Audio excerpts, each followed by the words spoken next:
Salut Frédéric, merci d'être là aujourd'hui. L'idée c'est que tu nous parles un peu de toi, que tu puisses te présenter et raconter ce que tu fais notamment au Muséum national d'histoire naturelle. Ok, ben, je suis ravi d'être ici aussi. Donc moi je suis Frédéric Giguet, je suis ornithologue de passion et de métier, parce que je suis professeur en biologie de la conservation au Centre d'écologie des sciences de la conservation du Muséum national d'histoire naturelle à Paris. Et je mène un programme d'études sur les corneilles depuis 2015, donc 8 ans maintenant, ici au Jardin des Plantes. Je capture des corneilles, je les bague, avec notamment des bacs couleurs qui portent un numéro et qui permettent de les suivre dans l'espace et dans le temps, d'estimer les taux de survie, d'étudier leurs déplacements et leurs habitudes. Si je me trompe pas, tu travailles aussi sur le suivi des populations avec le stock, sur le suivi des populations d'oiseaux et leur évolution un peu dans le temps. Oui, alors ça a été le début de ma carrière au muséum, Ok. pendant une vingtaine d'années, où j'ai relancé le programme d'e-stock, qui étudie donc les tendances d'évolution des oiseaux communs. Il y a eu tout récemment, dans la presse, on a repris une des études à laquelle j'ai participé sur la perte de 800 millions d'oiseaux en Europe, notamment 60% des oiseaux des milieux agricoles qui ont disparu à cause des pesticides et des engrais. Voilà, ça c'était un peu la base de mon travail. Et puis depuis 4 ou 5 ans, je retravaille plus sur des suivis de population assez précises avec différentes technologies, notamment des technologies embarquées, des suivis par balise GPS d'oiseaux migrateurs ou d'oiseaux qui dispersent, ou même des corneilles à Paris. Et qu'est-ce qui fait que notamment tu t'es spécialisé et en tout cas concentré sur le sujet des corneilles à Paris? Les corneilles, c'était au départ euh, une demande de la mairie de Paris, sachant que je travaillais déjà sur des espèces chassées qui n'étaient pas en bon état de conservation pour essayer de comprendre quel pouvait être l'impact des prélèvements. Et sur les corneilles, c'est la mairie de Paris qui m'a contacté en m'expliquant qu'ils avaient régulièrement des demandes émanant de maires d'arrondissement de destruction de corneilles à cause de nuisances avérées, constatées, et qu'ils se demandaient si la destruction d'individus était la bonne solution, et qu'ils préféraient étudier les populations pour comprendre leur fonctionnement et pour savoir sur quels paramètres on pouvait agir efficacement. Et donc ils m'ont contacté avec l'idée d'essayer de tester, de savoir si on pouvait en capturer, si c'était facile, si on pouvait les marquer, et si on marquait des individus, est-ce qu'on allait les réobserver ou est-ce qu'ils disparaissaient parce qu'il y a beaucoup de mouvements, beaucoup d'individus. Voilà, Ok. ça a démarré comme ça en juillet 2015, donc première capture au Jardin des Plantes, première bague posée et premiers individus qui se promènent un petit peu dans Paris mais qu'on revoit au Jardin des Plantes facilement. Et donc ça a validé l'idée qu'on était capable d'en capturer, de les marquer. Elles ne cassent pas leur bague, voilà. Et on les réobserve si on les cherche un petit peu, donc on allait pouvoir mettre en place un suivi de ces oiseaux. Ok. Et tu parlais de nuisances, et c'est vrai que donc là on parle de la corneille, mais globalement c'est concentré sur les corvidés comme le corbeau, la pie, le jet qui sont vus comme nuisibles. Là en l'occurrence pour la mairie de Paris, les corneilles noires, c'est quoi les nuisances? Alors les dégâts qui sont constatés, c'est notamment sur les poubelles. Ce sont des oiseaux qui ont appris à reconnaître certains emballages ou à trouver leur nourriture dans les poubelles, nos déchets alimentaires. Et depuis qu'on a des sacs poubelles en plastique transparent, c'est beaucoup plus simple pour elles de les repérer et de percer les sacs pour accéder à cette nourriture. Il y a des nuisances sur des pelouses, les plantations. Alors, il se trouve qu'on a arrêté dans beaucoup de parcs et jardins parisiens d'utiliser des pesticides. Donc on a des sols qui revivent et qui ont des larves d'insectes, parfois à haute densité, mais les corneilles l'ont repéré et arrachent la pelouse pour accéder à ces larves. Elles ont aussi la mauvaise habitude, quand les jardiniers viennent de planter des massifs de plantes qui étaient en pot, eh d'aller enlever ces plantes juste pour Les accéder jeunes au pousses? trou, pour Ouais. espérer y trouver une larve, un ver de terre, etc. Donc ça, c'est les principales nuisances, on va dire, un petit peu récurrentes, mais qui sont tout à fait gérables, autrement que par la destruction. Et puis on a des agressions aussi, qui sont annuelles, Ok, très ponctuelles, d'oiseaux très agressifs qui attaquent des gens. d'accord. C'est quasiment toujours à peu près maintenant. On va arriver dans la période des agressions, c'est au mois de juin. Et pourquoi? Ben, c'est parce qu'on a des corneilles qui nichent. Les jeunes corneillons quittent le nid avant de savoir voler et certains tombent au sol. Et il y a des parents, probablement imprégnés, habitués à l'homme, qui vont défendre leurs poussins, que nous on ne voit pas, on passe. Le passant ordinaire ne sait pas qu'il y a un poussin de corneille dans le buisson ou derrière une voiture, mais le parent corneille, lui, le sait et va venir essayer d'intimider cette personne humaine pour ne pas qu'elle s'approche de son poussin. 99,99% des corneilles, dans cette situation, restent perchés dans un arbre, alarment, ont peur, mais ne descendent jamais, ne s'approchent pas des humains.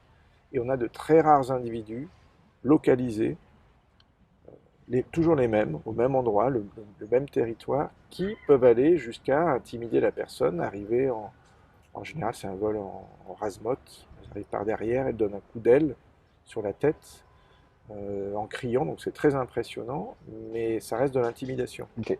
On n'est pas dans un film d'Hitchcock qui fait croire aux gens qu'on peut avoir des agressions Tout à fait. terribles. Par rapport au budget, on sait que, il me semble que tu m'avais parlé par exemple du jardin des Tuileries, comment en fait on arrive à piéger et à détruire des animaux en ville. Est-ce que toi tu avais réussi à avoir une idée du coût que ça avait par exemple pour un parc ou une mairie d'éliminer des oiseaux, sans parler après de l'intérêt et de est-ce que c'est efficace ou pas. Mais, Le coût, alors je sais qu'au Jardin des Tuileries, il y a eu du piégeage pendant 6 mois, une prestation de 6 mois qui a été payée 30 000 euros à un piégeur agréé qui a installé une cage et qui, si je me souviens bien, a dû piéger et tuer entre 20 et 30 corneilles ok. sur cette période-là. Donc c'est pas des coûts qui sont constants, mais c'était là une prestation en C'était une l'occurrence. prestation. Nous, on a fait un travail d'estimation du coût de régulation des corvidés Ok. en partant du principe. Alors avec en économie, il faut bien avoir un schéma moyen, classique, forcément faux, mais approximatif, et qui donne un ordre d'idée qui était que, imaginons que pour tuer un renard ou un corbeau, ben, un chasseur, il a besoin de son permis de chasse, d'un fusil, qui est un investissement à amortir, d'une cartouche, on va dire qu'il tire bien. Une Il a voiture. besoin d'un véhicule, il ne va pas faire ça depuis la fenêtre de chez lui. Donc on a pris une distance moyenne de 10 km pour aller tuer un renard ou un corbeau. Il y a l'aller, il y a le retour, donc ça fait 20 km. On a pris une puissance fiscale moyenne de 5 chevaux d'un véhicule sur la grille impôt.gouv.fr pour retrouver un barème kilométrique de déclaration. Voilà. Et qu'est-ce qu'on peut estimer que ça coûte en termes d'amortissement du véhicule, d'essence sur 20 km. Voilà. Et on calcule comme ça un coût de moyen de tuer une corneille, réguler une corneille, ça coûte tant. Ok. Ça coûte tant en théorie. C'est du bénévolat, la personne ne va pas se faire rembourser, mais c'est ce que la société, globalement, investit dans ce type d'activité. Et globalement, ce montant, tu l'as en Et tête? globalement, ce montant, alors je ne l'ai plus exactement en tête, mais on arrive à un montant où quand on fait la somme de tous les corbeaux, les renards tués en France, on a une somme qui dépasse de loin celle des dégâts déclarés. Ok. Ce qui voudrait dire que, économiquement, pour que cette régulation soit efficace, il faudrait qu'elle réduise le coût des dégâts d'au moins autant que ce qu'elle coûte. Je pense que n'importe quelle entreprise qui a un système de production qui s'aperçoit qu'il y a une fuite ou sur son système et que colmater la fuite, ça va coûter un certain prix, que ça la réduit de moitié, mais que du coup cet investissement permet un gain en productivité et qu'au bout de quelques années, c'est rentable, C'est sûr. elle réfléchirait Ouais. comme ça. Si elle s'aperçoit qu'il n'y a aucun moyen pour réduire cette fuite, cette perte qui soit rentable, elle assumera juste d'avoir cette perte, point, et, Complètement. parce que ça optimise Ouais. la performance financière. Sur le cas des espèces causant des dégâts, on n'est pas du tout dans ce concept. Ok. Il n'y a pas d'évaluation économique de l'efficacité, il n'y a pas d'évaluation écologique, on ne sait pas si c'est efficace ou pas. Et justement, le programme sur les corneilles a permis de montrer que ces oiseaux étaient très mobiles, que s'il y a des attaques dans un parc parisien, ça va être à un moment donné, au mois de juin, et c'est un adulte qui a des poussins. Après, il arrête. Si on décide de tuer 50 corneilles dans ce parc, ça ne réglera pas le problème de cet adulte, parce qu'en plus, si on utilise des méthodes comme je le fais, c'est-à-dire une cache-piège, c'est ce qui est pratiqué, on capture principalement de jeunes oiseaux qui sont en dispersion et qui ont faim. Et donc, on ne va jamais capturer le mâle du coin qui a vu tout le monde installer la cage, qui a vu d'autres oiseaux entrer, qui sait très bien que ça n'a pas sa place ici parce qu'il ne l'a jamais vu, donc il va être très méfiant. Celui-là, on ne le capturera jamais, et pourtant, c'est lui qui a causé les nuisances que l'on veut régler. Je caricature souvent en disant c'est un petit peu comme si on savait qu'il y avait un grand trafiquant de drogue dans un immeuble et que la police décide d'arriver de 8h à 8h30 du matin, de ramasser toutes les personnes qui sortent de l'immeuble et de les mettre en prison en disant ça y est, on a réglé le problème du trafic de drogue, et en fait on va arrêter et emmener en prison les enfants qui vont à l'école et les gens qui vont au travail, et on Et- n'a absolument pas réglé le problème. Ben, c'est exactement ce Ok, que l'on fait avec, avec, avec ces oiseaux. avec les corvidés. Et donc là, on parlait en ville notamment, mais un des gros soucis c'est qu'il leur est reproché, c'est plutôt le milieu agricole, dans les campagnes. Là, de manière globale, est-ce que c'est plutôt 90% des problèmes sont liés et de la vision qu'on a aussi sur l'image qu'on se fait de ces oiseaux est plutôt liée au monde agricole et 10% en ville? Ou si on n'avait pas de problème dans le milieu agricole, on n'en aurait pas non plus en ville parce que c'est sommaire comparé à... C'est très minime, quoi. Alors, les principaux dégâts à conséquences économiques déclarés sont à la campagne. Ok. Ça, c'est indéniable.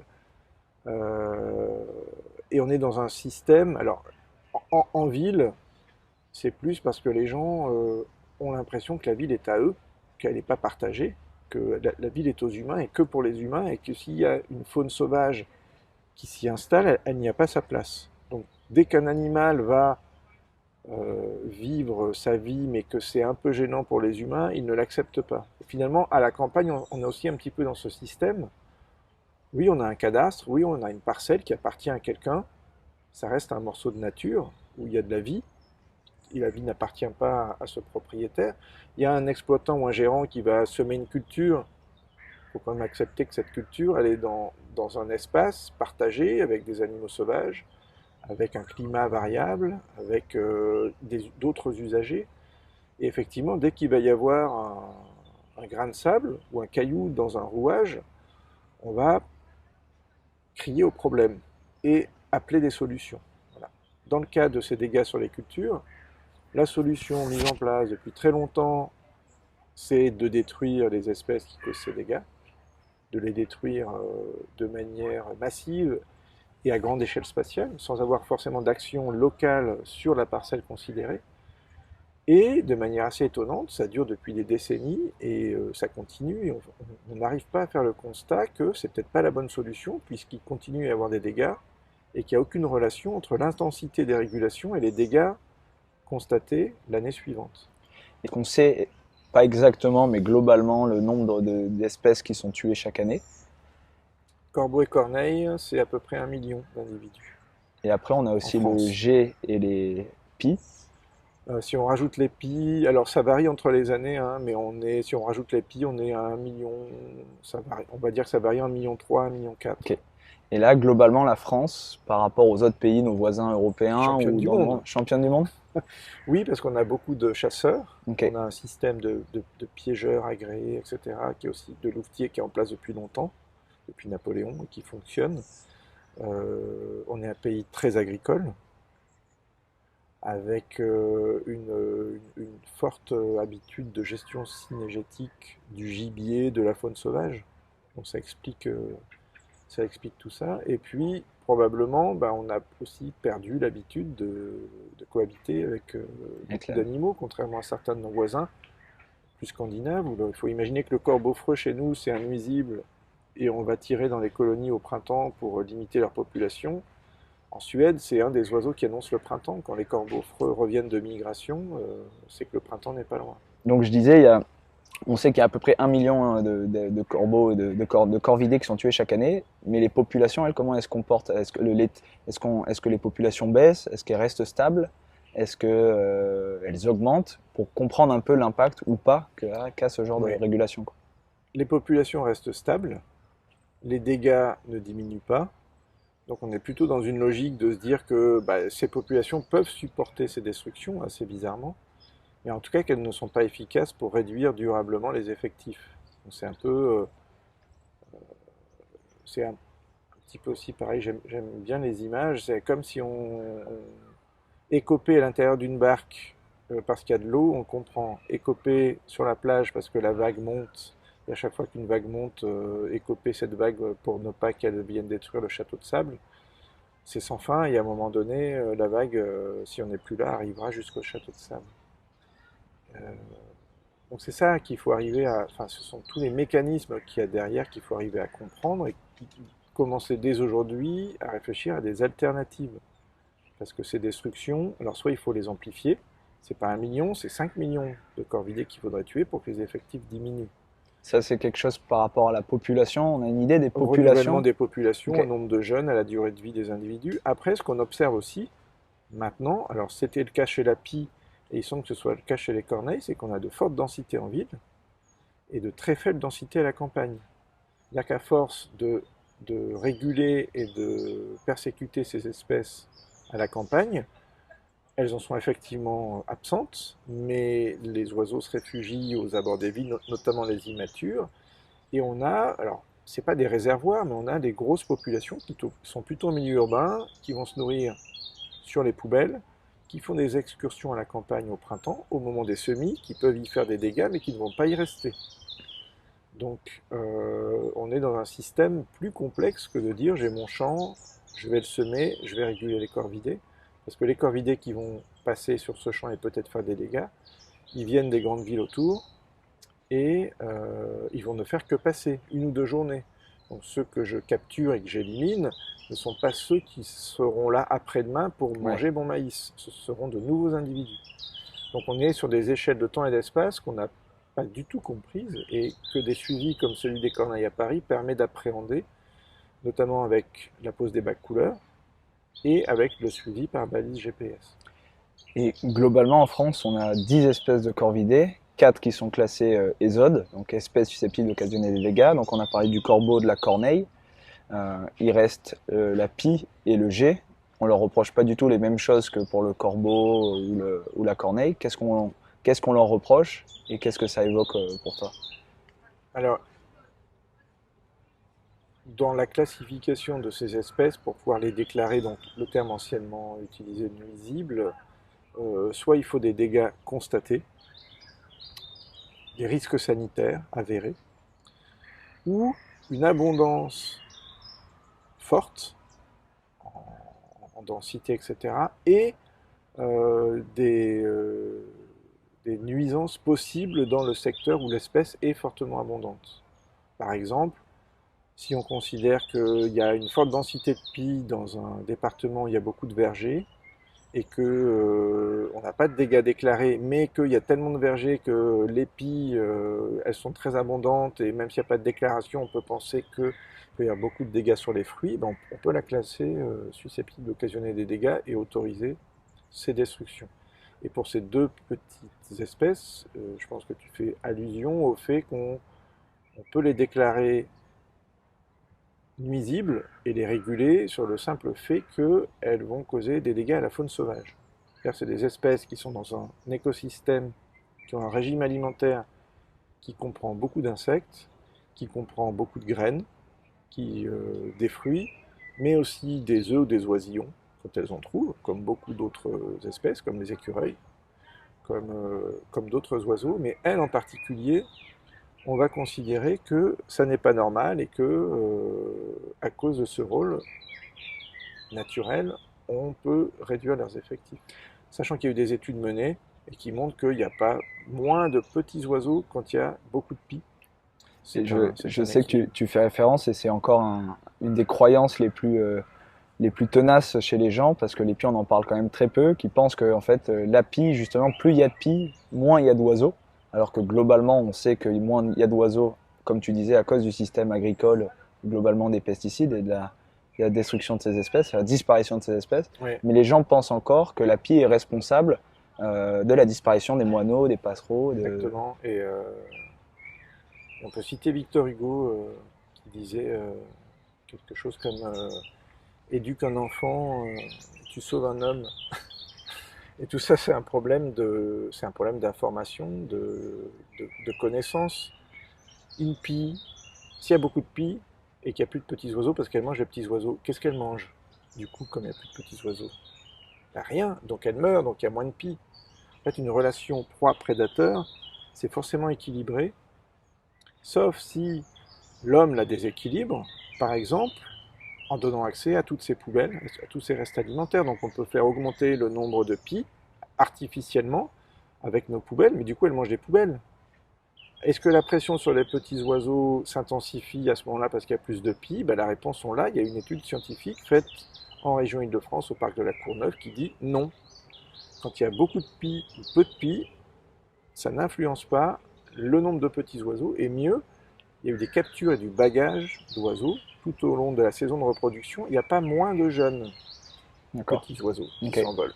Donc il n'y a pas d'effet de densité de pies sur la dynamique des populations des petits oiseaux. Oui, il y a des pies qui vont piller un nid de fauvette, un nid de merle, mais il n'y a pas tous les nids de merle qui vont être pillés parce qu'il y a beaucoup de pies et donc plus de merle. Et globalement, quand on discute avec toi, on se rend bien compte que le fond du problème, c'est souvent quelque chose là, qui est la perception un peu du vivant qu'on peut se faire, et globalement la volonté que l'homme peut avoir d'essayer de tout contrôler ce qui est sur son territoire. Toi qui étudies ça depuis maintenant quelques années, qu'est-ce que ça t'évoque? Par exemple, je me rappelle que tu écrivais je crois que c'était dans la préface du dernier stock, où tu disais, bon, ben maintenant c'est avéré, chaque année on assure de plus en plus et on sait que de plus en plus qu'il y a un déclin des espèces d'oiseaux, mais rien n'est fait et rien ne bouge, mais on continue en tout cas de le constater, quoi. Voilà. Mais c'est un travail de longue haleine. Si on arrive à décrypter les mécanismes, à comprendre, surtout à proposer des solutions, parce que c'est bien beau de critiquer tout ce qui s'est fait ou de dire ça ne va pas, mais il faut aussi apporter des alternatives pour améliorer la situation. Donc sur les corvidés, par exemple, pour reprendre cet exemple, s'il y a des dégâts sur les pelouses, s'il y a des arrachages de plantations, il y a des solutions. C'est moins tondre, l'herbe est plus haute, les corneilles détectent moins les larves d'insectes dans le sol. On l'a testé au Jardin des Plantes, on a réduit de 50% l'arrachage des pelouses. Pour les plantations, ils mettent des filets le temps que les plantes en pot s'enracinent. Une fois qu'elles sont enracinées, les corneilles ne vont plus les arracher. Pour les attaques sur des personnes, il faut identifier l'oiseau. J'en ai capturé un qui attaquait des gens au pied de son nid. Je l'ai gardé en volière 2 jours, je l'ai relâché. Il n'a plus jamais attaqué personne. Il a réappris à avoir peur de l'homme. Voilà. Il y a plein de solutions qu'il faut tester, mettre au point, qui ne sont pas létales et qui permettent de cohabiter avec cette faune qui devrait être la bienvenue, même jusque dans les centres-villes. Et en quoi c'est mal, du coup, d'avoir des solutions létales sur le principe? Alors, c'est mal, c'est surtout pas efficace. Ok. Donc après, ça, moi, je considère qu'on doit aborder les choses d'un point de vue éthique. Si on montre que tuer des individus n'apporte pas... Enfin, en fait, on a un problème. On ne va pas nier, il y a une nuisance. On veut réduire cette nuisance. On met en place une solution qui est létale, qui ne fonctionne pas. Donc là, ça devrait poser des questions éthiques, de dire, donc on assume de tuer 1,5 million de corvidés chaque année pour réduire des nuisances. Mais en fait, ça ne les réduit pas. On ne se pose pas cette question. On dit, quand même, s'il y a 1,5 million de corvidés en moins, ils vont manger moins de semis, ils vont manger moins d'œufs de perdrix, il y aura plus de perdrix pour les chasseurs, donc ça va aller mieux. Et en fait, ça ne va pas mieux. Pourquoi? Parce que ces oiseaux sont très mobiles, parce que ceux qu'on capture et qu'on tue sont surtout des jeunes qui seraient morts dans l'hiver et qui se déplacent beaucoup au moment où on les piège, que le lendemain, c'est plus eux qui sont là, et que du coup, c'est pas une solution efficace. Voilà, il faut arriver à s'en rendre compte, et les éléments d'études comme ça que je mène essaient d'apporter leur pierre à ces conclusions, tout en n'oubliant pas de travailler sur des alternatives. Si on dit aux agriculteurs, ça ne sert à rien de piéger les corvidés pour réduire les dégâts sur votre champ, parce que il y aura toujours autant de dégâts et vous détruisez des vies pour rien, il faut aussi leur proposer des enrobages de semences, des parcours techniques qui permettent de réduire l'accès aux semences pour les oiseaux. Tu parlais d'alternatives et de solutions potentielles. Donc toi, tu nous accompagnes sur la question Birds for Change depuis octobre ou novembre 2020 maintenant. Pourquoi tu as accepté? Pourquoi ça t'a intéressé? Ou quels sont les éléments toi qui t'ont fait vouloir nous rejoindre dans l'aventure? Moi, ce qui m'a intéressé au départ, c'était, alors sans savoir si ça allait marcher ou pas sur le projet, c'était l'approche de vouloir euh, donner une place et revaloriser cet oiseau-là auprès du public.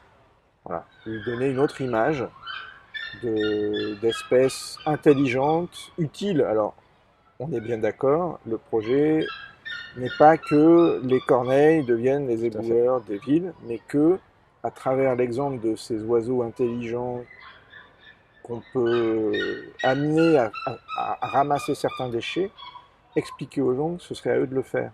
Et que, vous voyez, même les oiseaux comprennent il faut que la ville soit propre, donc vous, faites de même et c'est à vous de ramasser vos déchets.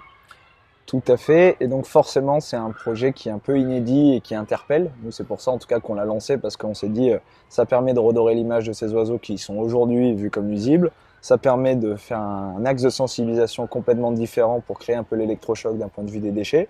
Mais forcément, les personnes qui sont intéressées par les animaux se posent des questions éthiques ou même écologiques de se dire, est-ce que les oiseaux, par exemple, ça va pas leur créer, ils vont pas oublier en fait leur instinct sauvage et vont uniquement se nourrir sur, par exemple, la bird box.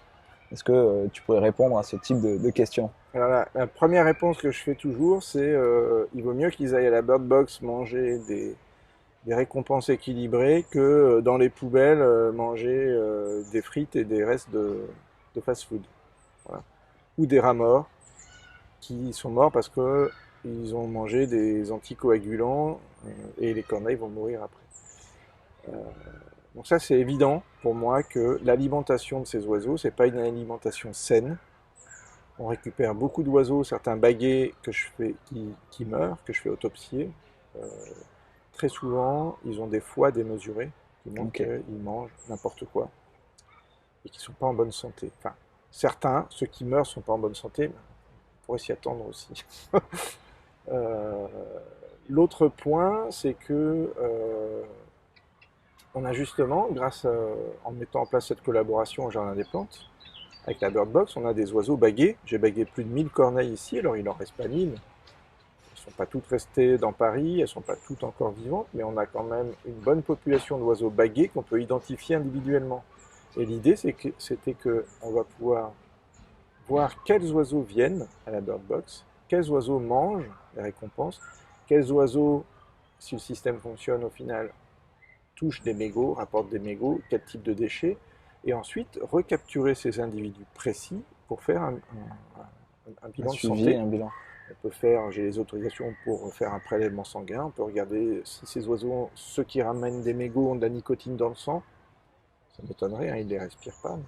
On peut regarder si leurs constantes sanguines, notamment en termes de lipides, sont dans les normes, ou bien trop élevées, etc. Mon intuition, c'est plutôt qu'on leur donne accès à une alimentation beaucoup plus saine que ce qu'elles mangent d'habitude. Et est-ce que le fait qu'ils du coup ils aient une alimentation, pas à volonté, mais une fois qu'ils ont compris le mécanisme, un déchet égale une récompense, est-ce que cette alimentation peut remplacer complètement et, leur alimentation, par exemple, quand ils prennent l'habitude encore d'aller manger les insectes, les vers, etc., quoi. Alors non, je ne pense pas, mais ça va dépendre de la densité de déchets. Mais on est quand même pas. Enfin, c'est comme un système proie prédateur. Mm. Ça va se réguler assez vite si les oiseaux prennent l'habitude et les récompenses qui sont données sont quand même de taille réduite. Ouais. Ça va faire un apport supplémentaire euh, équilibré de certains types d'aliments, mais ça peut aussi être bien pour jouer sur justement essayer de rééquilibrer leur alimentation. L'autre question, et c'est souvent, tu en as parlé, c'est le mégot, parce que les médias et de manière générale, on parle beaucoup du mégot qui est le déchet le plus présent par terre et qui pollue le plus. Mais globalement, les oiseaux peuvent être amenés à collecter tout ce qui leur semble non naturel. Le mégot, en l'occurrence, beaucoup se posent des questions en se disant, nous, on n'aimerait pas, on sait qu'on a des problématiques. Une des premières pistes était de dire que ces oiseaux se servent de leur bec comme d'une pince et que globalement, leur langue n'est pas forcément en contact avec le mégot et donc la salive. Est-ce que toi, tu as des éléments un peu à ajouter sur cette... Oui et non, je reviens sur l'histoire des poubelles. Enfin, on parle d'oiseaux qui déchirent des sacs poubelles pour sortir tout ce qu'il y a dedans. pour trier et pour accéder au sandwich que vous n'avez pas fini, dans lequel vous avez mordu, etc. Donc voilà, il faut relativiser. Oui, les oiseaux vont prendre un mégot, ils vont pas fumer. Ils vont le transporter à bout de bec qui est de la chitine, mais c'est le même bec qui dépaisse un rat mort trouvé sur les pavés. Voilà, donc il faut relativiser et on s'est donné les moyens ici au Jardin des Plantes de pouvoir vérifier l'état de santé des oiseaux. Le message qui peut être passé et qui peut être vu, c'est de dire bon, bah, si les oiseaux le font, on n'a plus besoin de le faire. Ou alors maintenant, on domestique les oiseaux, ramasser les erreurs des humains d'une manière globale. Qu'est-ce que toi, tu en penses? Je pense que la démarche que vous avez adoptée est la bonne, c'est-à-dire que le message associé depuis le début n'est pas celui-là. Après, celui qui ne veut pas entendre, eh ben, il n'entendra pas. Celui qui veut dire autre chose, il dira autre chose. On est en démocratie. Mais ce qui est important, c'est que le message de Birds for Change soit le bon depuis le début. Une des questions qui est souvent posée, c'est la question de se dire est-ce que si j'installe une bird box à un endroit donné, ça va pas, étant donné que ces oiseaux créent déjà des nuisances et qu'on essaye de les limiter, est-ce que ça va pas attirer des oiseaux supplémentaires sur place et donc des nuisances supplémentaires? Alors ça, je vois pas comment ça pourrait attirer des oiseaux. Alors sur le principe, hein, ça pourrait permettre à des oiseaux qui sont sur place de mieux survivre et donc de moins mourir. Maintenant, je le redis, il faut avoir une approche globale. Je pense que la bird box, il faut la voir dans un contexte urbain où on va, s'il y a des nuisances, aussi essayer de les gérer avec les solutions alternatives dont on a parlé. Si les oiseaux se nourrissent dans les poubelles, et de manière très simple, il faut une armature homologuée Vigipirate autour de la poubelle pour que les sacs ne soient pas accessibles, un couvercle sur la poubelle pour que les oiseaux ne puissent pas les piocher dedans, et une gestion des sacs pleins qu'ils soient enlevés et emportés dès qu'ils sont retirés de la poubelle, qu'ils ne soient pas stockés à côté pendant 1 heure, le temps qu'on revienne les chercher. Si on installe des bird box qui distribuent, alors, c'est pas des quantités monumentales de nourriture, hein, c'est des mini récompenses de temps en temps, et qu'on gère mieux nos déchets alimentaires dans les poubelles, il n'y a aucune raison que ça augmente Le le nombre de- nombre d'oiseaux. C'est vrai que c'est une des questions aussi qui est souvent posée, c'est de se dire bah, est-ce que les oiseaux vont pas aller piocher dans les poubelles pour déposer les déchets? Donc là aujourd'hui on n'a pas encore de preuves ou d'expériences qui montraient que c'était le cas. Est-ce que toi, comme ça, premier abord, tu penses que de par leur intelligence, ils pourraient être amenés à le faire? Oui, il pourrait. Ah, ça me paraît même assez évident. D'où euh, La nécessité d'avoir un ce plan que je viens de global. dire avant, d'avoir un plan global Ouais. et de ne pas se limiter, si on part sur l'idée de cohabiter avec ces oiseaux et de leur donner une autre image, mais d'avoir une approche un peu Ouais. globale. C'est exactement ce qu'on essaye de construire et ce qu'on veut construire avec les mairies qui sont intéressées, de dire si on installe une bird box à un endroit donné, mais qu'à 50 mètres à côté on les tue ou ils sont tués et que les poubelles sont toutes ouvertes, Mhm. etc., ça n'a aucun sens. C'est vraiment dans une Voilà. démarche globale que... Après, ça peut être compliqué parce qu'on a des parcs et jardins gérés par les parcs et jardins. À Paris, par exemple, il y a des parcs comme le Jardin des Plantes qui est géré par un établissement public, le Muséum d'histoire naturelle. Les Tuileries, c'est le Louvre. Le Luxembourg, c'est le Sénat. Et après, il y a les parcs et jardins gérés par la mairie de Paris. Et après, il y a les rues. Donc, modifier des poubelles dans un parc, Et il faut savoir quel partenaire le gère, trouver les financements, etc. Euh, mais si dans la rue juste à côté, les poubelles débordent parce qu'il y a un fast-food juste en face et que c'est pas ramassé à midi, mais que ça ne le sera que les sacs sont changés à 22 heures le soir, ben, il y aura de la nourriture. Donc, c'est une approche vraiment globale à avoir au niveau des complet. municipalités et des différents partenaires. Et on avait pas mal parlé la dernière fois de toi, qu'est-ce que tu vois par exemple un peu pour la suite de Birds for Change en termes de déploiement. C'est vrai que certaines des corneilles, et notamment une qui vient, la numéro 141, qui vient tout le temps sur la Bird Box, elles ont Elle a une balise. des balises Ouais. GPS. Oui, ça c'était l'idée aussi dont on avait discuté qui semblait intéressante, c'est que donc là j'ai équipé une quarantaine d'oiseaux différents de balises GPS, de corneilles au Jardin des Plantes, et surtout des jeunes, mais quelques adultes, et on peut suivre leurs déplacements. Et en fait on s'aperçoit que les oiseaux, si ils ont un point souvent fixe, la première année qui est là où ils sont nés, Ensuite, ils bougent beaucoup. Et il y a aussi des réseaux. On a le réseau des métros parisiens avec quelques gros hubs de D'accord. changement, d'interconnexion, Châtelet, Aubert, Opéra. Et pour les Corneilles, c'est pareil. On a le Père-Lachaise, on a le Jardin des Plantes, on a les Châtelet. Halles. Et ce qui est expliqué Et ces par trois, la végétation, ce qui est expliqué, non. Alors, ce qui est expliqué par plusieurs choses. Au Père-Lachaise ou au Père-Lachaise, les oiseaux vont pour dormir parce que c'est fermé la nuit, il n'y a pas d'éclairage, il y a des grands arbres, donc elles sont tranquilles. Aux Halles, elles y vont pour manger. Aux Tuileries, pareil, parce qu'il y a plein de gens qui pique-niquent, il y a un monde fou, il y a des poubelles, pas forcément protégées aux Halles, et elles vont s'alimenter. Et ensuite, ces oiseaux-là bougent et vont dormir ailleurs. Les Tuileries, c'est un parc qui ferme à 22h, 23h, enfin il fait nuit et qui a de l'éclairage public. Elles n'y restent pas la nuit. Les oiseaux qui mangent aux Tuileries la journée, pour une grande partie, viennent dormir au Père-Lachaise ou au Jardin des Plantes. Le Jardin des Plantes ferme avant la tombée de la nuit, il n'y a pas d'éclairage nocturne, il y a beaucoup de grands arbres. Donc on a comme ça une utilisation de l'espace et des connexions que l'on sait identifier grâce aux balises. Et donc si on installe une bird box au Jardin des Plantes comme actuellement et qu'elle fonctionne, on peut prédire, en fait, on a identifié les autres sites dans Paris où ces mêmes oiseaux du Jardin des Plantes vont le plus fréquemment pour organiser un déploiement efficace de bird box suivante. Il y a quelque chose, un point qui est intéressant, c'est de bien comprendre aussi le comportement des oiseaux entre eux et en groupe. La corneille vit en couple notamment. Ils sont assez sédentaires, mais après les juvéniles partent. Est-ce que tu peux un peu expliquer justement cette notion de territorialité entre certains oiseaux, certains La parcelles? territorialité, elle est relative.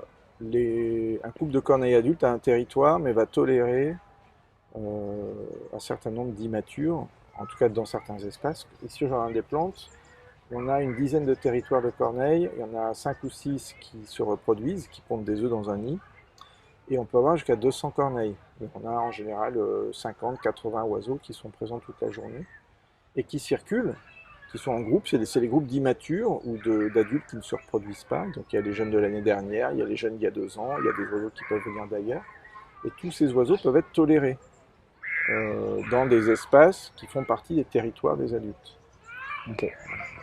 L'adulte ne les laissera pas approcher de son nid. L'adulte aura un périmètre restreint où il va empêcher les autres de vraiment venir. Mais si on est à 30 mètres du nid, au sol, près d'un banc, et que quelqu'un fait tomber son paquet de chips, vous allez avoir 20 corneilles qui viennent et ça ne pose pas de problème au couple Ok. adulte. Voilà, on a une structuration sociale qui est très hiérarchisée, mais que les oiseaux ont bien identifié. Il y a des choses qu'ils tolèrent, c'est pas totalement exclusif, dans la mesure où ça respecte leur micro-espace. Et du coup, il y a une autre question qui vient, qu'on se pose nous à chaque fois que par exemple qu'il y a quelqu'un, un potentiel partenaire qui est intéressé pour déployer une bird box, c'est un peu le lieu propice où le taux de réussite sera supérieur sera supérieur, le plus élevé possible. Notamment, bon, ici au Jardin des Plantes, c'est un endroit clé parce qu'il y a de la végétation, il y a des oiseaux, etc. Est-ce que toi, tu as un peu des idées d'endroits où ça ne te sert à rien d'y aller parce qu'il n'y a pas assez d'espèces ou trop de nuisances sonores ou pas, ou lumineuses, pour avoir un peu une vision aussi du déploiement qui ne peut pas s'installer potentiellement partout Non, je pense pas. Alors, dans un premier temps, c'est bien que la machine soit pas, peut-être qu'elle soit pas accessible au public directement, juste pour que les oiseaux prennent l'habitude d'aller dessus. S'il y a tout le temps des gens ou des enfants ou des gens qui viennent s'asseoir sur la base de la machine ou qui discutent ou des enfants qui jouent au foot autour, peut-être que les oiseaux viendront moins facilement au début. Il y a cette phase d'habituation à un objet nouveau, d'origine anthropique dans leur environnement. Mais après, non, je vois pas le nouveau modèle qui est assez haut et qui n'est pas accessible, ou... dans la mesure où on limite l'accès au plateau et à la nourriture pour les rats, par Ouais. exemple, pour les chats. Je pense qu'elle peut aller partout. On parlait tout à l'heure des corvidés et du fait qu'ils soient vus comme nuisibles et donc des dégâts. Quel est leur rôle plutôt dans l'écosystème et leur importance du coup dans l'écosystème global? Mais leur rôle, c'est comme chaque espèce, hein, ce sont des animaux qui ont une place qui font partie des chaînes alimentaires. Si on veut, alors oui, ce sont des animaux omnivores, opportunistes, donc qui peuvent se nourrir d'un petit peu tout, dont nos déchets. Euh, Ce sont aussi des espèces, alors on en parle moins, mais pour le jet des chênes, ça paraît en fait assez évident. Pourquoi on l'appelle le jet des chênes? Parce que notamment il fait des réserves de glands en automne, il ramasse plein de glands, il fait des cachettes, dont beaucoup euh, ne Ils ne sont seront pas pas retrouvés. retrouvés pendant l'hiver, donc il participe à la dissémination des glands. Il y a plusieurs articles scientifiques qui font comme ça le point sur le rôle de dissémination de graines d'arbres par les corvidés. Voilà. Ok. Et en fait, quand on parle de euh, dégâts, d'espèces susceptibles d'occasionner des dégâts, si on se rapporte à l'homme, on va parler de donc, tout ce que la nature va apporter à l'homme, la pollinisation, les services de pollinisation, de filtration de l'eau par les sols, on parle de services écosystémiques. Et quand on parle de nuisance, on est dans les disservices. Ce que la nature enlève, on va dire, à l'homme. Et en fait, on ne fait pas l'équilibre et la comparaison entre les disservices et les services Ok. écosystémiques que les corvidés pourraient apporter à l'homme. Et on parle aussi souvent du rôle de charognard des corvidés, qui sont un peu je sais plus comment on dit, Qui éclairisseurs font de. l'équarrissage naturel, oui, font partie d'un ensemble d'éléments. Si ce n'est pas eux, ce sont les asticots. Ok. À Paris, c'est un peu plus problématique quand il y a des grandes campagnes d'ératisation. On retrouve des rats morts par, donc c'est des raticides Mhm. qui, on va dire, font éclater les vaisseaux sanguins et le sang ne coagule pas, donc ils meurent par hémorragie. Et en fait, les corneilles qui mangent les rats morts par raticides subissent également des hémorragies. Donc, Ok. quand il y a des grandes campagnes d'éradication de rats dans Paris, on retrouve beaucoup de corneilles aussi mortes. Ok. Il faut privilégier des pièges à rats, pas basés sur des raticides, mais qui capturent les individus vivant Ok. dans des boîtes et qui ne soient pas accessibles. Ok. Je pense que si c'était un animal joli et que les enfants avaient l'habitude de jouer avec, ça fait longtemps qu'on utiliserait plus ce type de Ouais. méthode. Bien sûr. C'est pas optimal.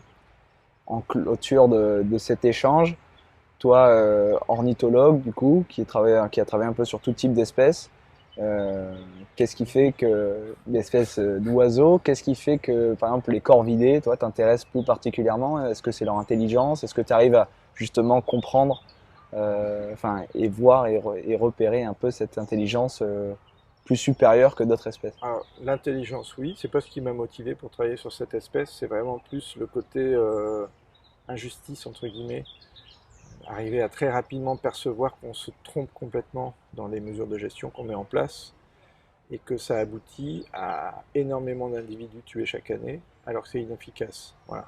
Et là, il y a quand même, pour un scientifique, une vraie question de, à résoudre de comment arriver à montrer, à expliquer et à faire comprendre que ça n'est pas la bonne solution. Parce que l'idée, c'est de trouver des solutions, c'est pas Mm. juste de tuer des animaux. Et après, sur la question de l'intelligence, oui, c'est assez incroyable parce qu'assez rapidement, les oiseaux, certains individus que je capture n'apprécient pas, me reconnaissent, préviennent les autres dès que j'apparais dans le jardin des plantes. Je peux changer de tête, je peux mettre un masque chirurgical, comme ça a été le cas après 4 mois d'absence après le premier confinement, et elles me reconnaissent quand même. Donc, Parmi des milliers de visiteurs parmi des quotidiens. milliers de visiteurs, quand Frédéric Giguet débarque, je me tiens sans doute très mal. Voilà, il faut que je ruse quand même beaucoup en mettant un nouveau chapeau, une nouvelle veste, des lunettes pour passer inaperçu. C'est lié à quelques individus qui sont des habitués, après qui retournent dans ma cage piège des fois tous les jours, et que je vais manipuler tous les jours, donc ils n'apprécient pas ça, mais ça ne les empêche pas en fait de rentrer dans la cage pour aller chercher à manger. Ils savent qu'ils seront relâchés et ils expriment leur mécontentement. Et quand on sait que c'est des espèces qui sont hyper intelligentes, par exemple, une des approches de la chasse est de mettre un appelant et de mettre des espèces de faux corbeaux, etc. Comment ça paraît fou qu'ils se fassent encore duper par ce type de, Oui, les corbeaux en de plastique, méthode? je comprends pas trop. Ouais, Mais après, c'est de la curiosité. Enfin, si ouais, on est intelligent, on est curieux ouais, aussi. globalement. Je pense qu'ils viennent voir, il y a un petit peu de nourriture ou des choses comme ça, donc Ok, ils s'approchent. super. Une autre question, Valentine? reçu le témoignage d'un homme qui a un agrément de piégeur, qui n'a Ouais. jamais piégé, qui habite en Île-de-France, dans une région agricole, et qui a plusieurs corbeautières devant lesquelles il passe, corbeautières dans laquelle parfois il trouve des espèces qui ne sont pas des corbeaux. Il trouve parfois des chouette-culottes, des espèces de rapaces, des espèces qui sont protégées, Dans sa cage. qui se retrouvent dans ces Ouais. corbeautières. Et certaines, quand ils passent devant, sont déjà décédées, euh, puisque piégées depuis plusieurs jours. Euh, c'est quelque chose dont on ne parle pas vraiment, mais est-ce que vous avez eu l'idée de ces choses-là? Alors, dans le code de l'environnement, une cage piège doit être visitée tous les jours. D'accord. Et les animaux protégés ou non cibles capturés, relâchés. Les animaux cibles capturés, mis à mort immédiatement et sans douleur. Ça, c'est le code de l'environnement. Tout ce qui sort de ce contexte est hors la loi. Voilà. Donc évidemment, l'idée, c'est, dans le code de l'environnement, il est aussi écrit que on a le droit de mettre des appâts, et notamment carnés, mais uniquement le nécessaire pour l'alimentation de la plante. Sachant que si on visite tous les jours, on doit remettre tous les jours un peu de viande pour cet appelant.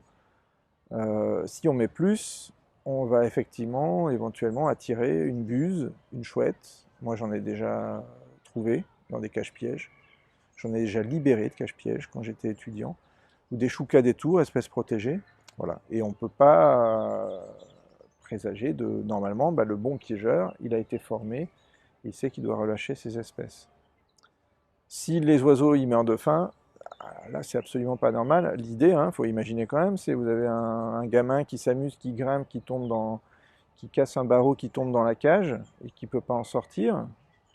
Et il faut que ce soit vérifié tous les jours quand même. Et tu parlais là du chouca des tours, dernière question. Pourquoi celui-ci est protégé alors qu'il a aussi beaucoup de nuisances, par exemple dans les champs, etc., de Parce maïs elles sont récentes, elles sont liées au développement de la culture du maïs en Bretagne. D'accord. Avant, le chouca, c'est une espèce urbaine, Ouais. méditerranéenne, des platanes. Il n'y avait pas de souci Ok. avec l'agriculture. Ok. Donc il se pourrait qu'à terme, si on ne change toujours pas notre vision des choses, ils deviennent aussi un nuisible, Non, ils deviennent plus protégés. non. Ok. Non, parce que je vois pas comment. À mon avis, il est impossible de trouver des accords entre chasseurs et protecteurs de la nature sur des espèces qu'on sortirait de la liste des chassables et des espèces qu'on ferait entrer dans les Ouais. chassables. Personne ne Ouais, voudra faire un ouais, pas en c'est sûr. disant OK pour le choucam, mais alors les alouettes et les perdrix qui sont en déclin, on protège. Ouais. Bah non. Ah bah oui, mais si on. Voilà. Et si l'échange, c'est de dire, bah écoutez, il y a une douzaine d'espèces d'oiseaux chassables qui sont sur liste rouge, on les met protégés et on rend chassables le chouca, le goéland et le cormoran, trois trucs qui se mangent pas, je suis sûr que ça passe pas. Et du coup, ton mot de clôture, ton sentiment pour la suite, toi en tant que, on va dire, scientifique, il y a beaucoup de scientifiques, mais surtout sur la question du climat, mais de la biodiversité, qui ont l'air de se tirer la sonnette d'alarme depuis un paquet d'années et où les choses ne bougent pas ou pas assez. Toi, quel est un peu ton sentiment? Est-ce que tu as l'impression d'être écouté? Est-ce que tu as l'impression que les choses changent ou pas? Alors les choses changent pas forcément au niveau politique, mais les choses changent dans la société, c'est comme ça que ça pourra bouger. Une prise de conscience et comme je disais tout à l'heure, une influence de la société sur les politiques, sur le projet qu'ils vont proposer. Sans dire qu'il y a un parti ou un bord qui est mieux que l'autre, juste, je pense que, et on le voit, tout le monde maintenant se revendique écolo, faire de l'écologie, le faire bien. Alors c'est pas forcément le cas, une fois de plus. Les scientifiques, pour moi, ils sont là aussi pour participer à cette éducation des politiques sur les bonnes solutions, les bons équilibres. À long terme, je pense que le discours qui est que les intérêts économiques immédiats risquent de compromettre la survie de l'espèce humaine, même à moyen terme, et commence à être entendu sur le climat, sur la biodiversité, on y est aussi. Ok. Merci. Merci Frédéric pour ton temps et tous ces éléments. Hop, C'était trop bien. alors. Ouais, c'était passionnant, merci beaucoup.